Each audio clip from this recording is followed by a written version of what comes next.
Satu aplikasi pesan sebentar lagi akan memberikan dompet kripto swakelola kepada lebih banyak orang daripada yang pernah dijangkau bursa manapun. Pavel Durov, pendiri Telegram, mengatakan dompet asli bernama Gram akan hadir langsung di dalam aplikasi secepatnya pada musim panas ini.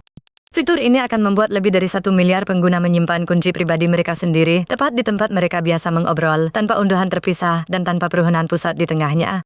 Berbeda dengan akun bursa yang dikendalikan sebuah peruhunan, di sini penggunanya sendiri, bukan sebuah bisnis yang mengelola uangnya secara langsung.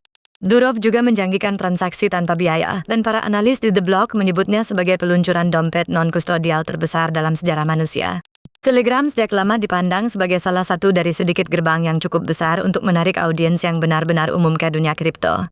Jika hanya sebagian kecil pengguna itu mengaktifkannya, swakelola akan berubah dari kebiasaan kalangan tertentu menjadi sesuatu yang di bawah 1 miliar ponsel secara bawaan.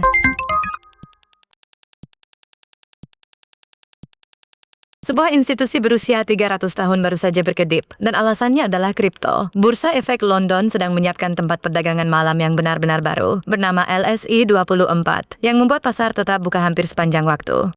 Rencananya adalah layanan 5 hari sepekan, berdagang dari sekitar pukul 5 sore sampai menjelang pukul 8 pagi keesokan harinya. Pengujian diperkirakan pada akhir 2026, dengan produk yang diperdagangkan di bursa menjadi yang pertama meluncur pada paruh pertama 2027. Para eksekutif langsung menunjuk pesaingnya, platform saham tertokenisasi, dan pasar kripto global yang benar-benar tidak pernah tutup, dan tidak pernah tidur sepanjang pakan.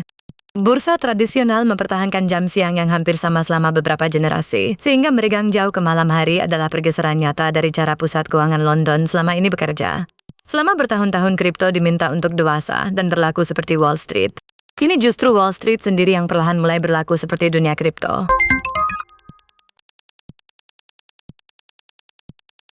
Tembok yang memisahkan pasar saham tradisional dari dunia kripto baru saja menipis secara nyata. Ondo mengaktifkan penggunaan saham tertokenisasi sebagai jaminan pada platform futures perpetual miliknya sendiri, Ondo Perps.